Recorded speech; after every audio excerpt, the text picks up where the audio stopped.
Welcome back everyone to the channel. Today we're going to be talking about self-compassion and how you can incorporate it into your life to become a better mother, not only on the outside, but most definitely on the inside, because that's where it counts.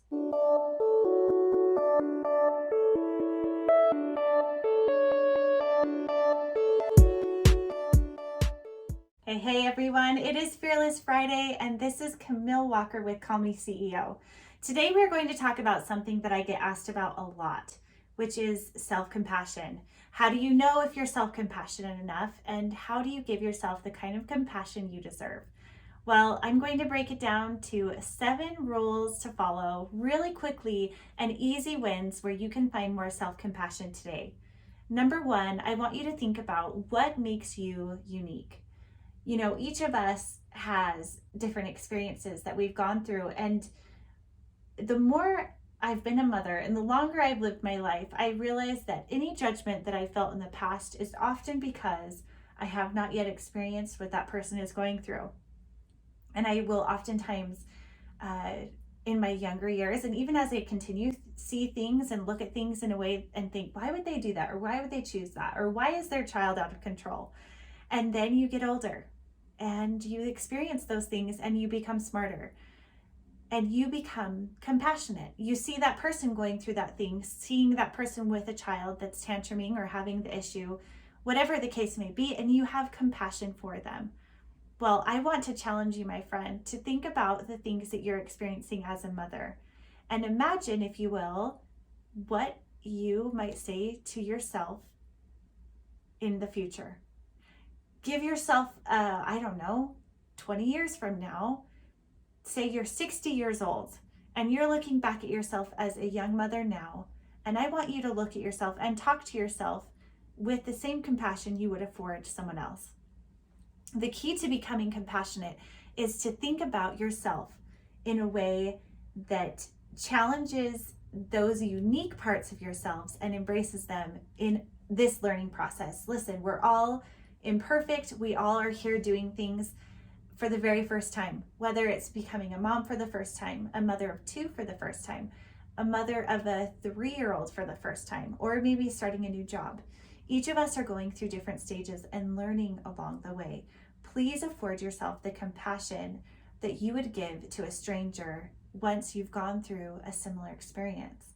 I remember once when I was a mom of 3, and goodness, I think being a mom of 3 with 2 in car seats, a new nursing baby, carrying a toddler, and having to get to and from places. And I had a circumstance in the parking lot where I couldn't get things together. Kids were running all over the place. My baby was crying, and I had a mom that came up to me and just said, "Hey, is there anything I can help you with? I've been here before and you are doing such a good job. Like, what can I help you with?" And it was such a wonderful extension of her to take that time to recognize me and see herself in that moment and reach out in a way that a loving person would. And that's the kind of compassion that I want you to understand that you're developing for yourself, and you can talk to yourself in that same way. Number 2, I want you to let go of the things that you cannot change. There are so many things in this world, especially as a mom, that we simply cannot change. We cannot control the way a child wants to potty train. We can't control the way our teenager wants to sleep in the morning. There are things we might want them to do and teach them to do, but at the end of the day, that child is going to go to the bathroom on the toilet when they're ready, when they're good and ready. I don't know if you've been in that situation, but for me, it is so easy to get wrapped up in what it is that I want my child to do. And sometimes there are things we simply can't control. So that's my number 2. Number 3 is to identify your strengths. Now, with identifying your strengths, I really want you to sit down and grab a pen and paper. And with your strengths, I want you to turn this into a gratitude practice.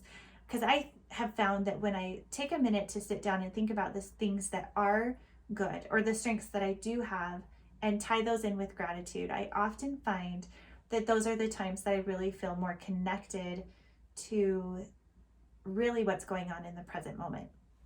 I think a lot of times it's easy for us to see all of the things that could be going wrong or all the things that we could be doing wrong. But when we take a moment to think about our strengths and what it is that we have to offer with those strengths, we are much more able to combat the day or to come at our problems with a fresh new perspective. Number 4 is to set goals.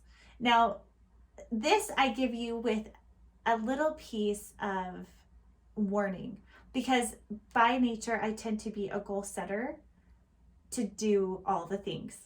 And this is not what this is about. I want you to think about the things that are a priority, but for me, in a given regular mom life, busy work day, I might have to choose 2 things, maybe even 3, that's ambitious, that has to do with work related things, or 2 things that are related to my house.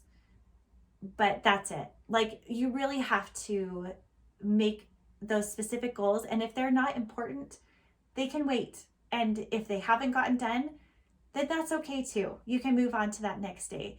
When you're setting a goal, I want you to set goals to set time for yourself, to really set goals to take time to reflect on what you have gotten done and embrace those in-between moments. That is really what life is made of. And getting those things done, those in-between moments, those are the kind of goals I want you to set. So sit down and think about what those goals are.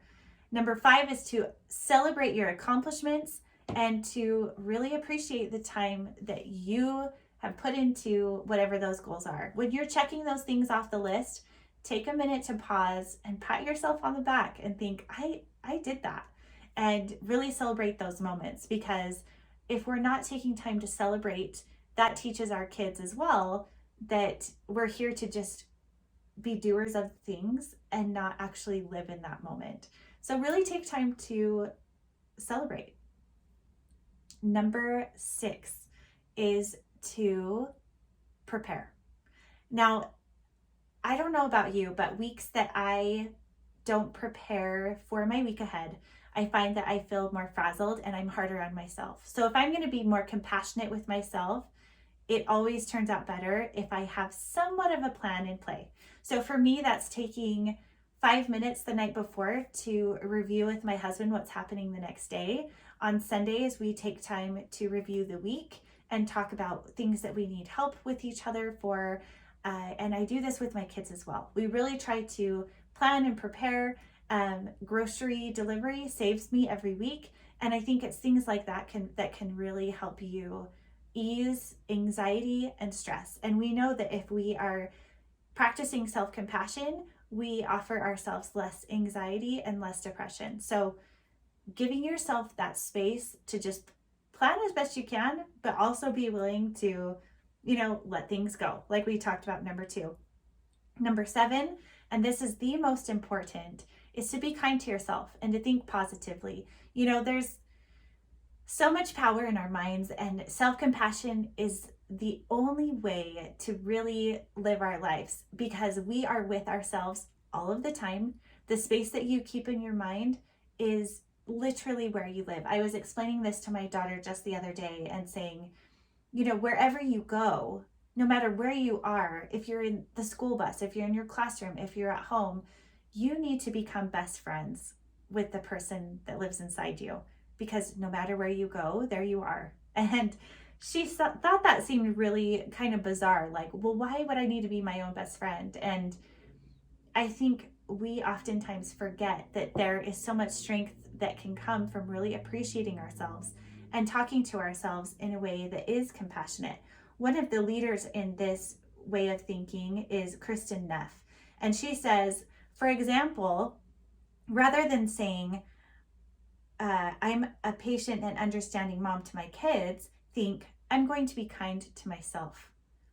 Okay. Another thing that she says is, rather than saying my body is amazing just the way it is and I accept myself this way, think, I'm going to treat myself the way I would treat my very best friend.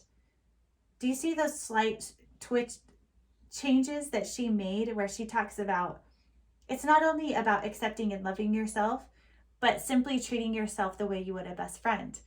And I think if we can allow ourselves to think of ourselves that way and challenge those negative thoughts about, if I'm feeling this way about any given certain circumstance, explore those feelings, but also challenge yourself. What else could be true about what you're giving of yourself as a woman, a mother, a wife, a partner, a sister, a cousin, whatever it might be, and allow yourself that grace of knowing you have so many unique, wonderful things about you.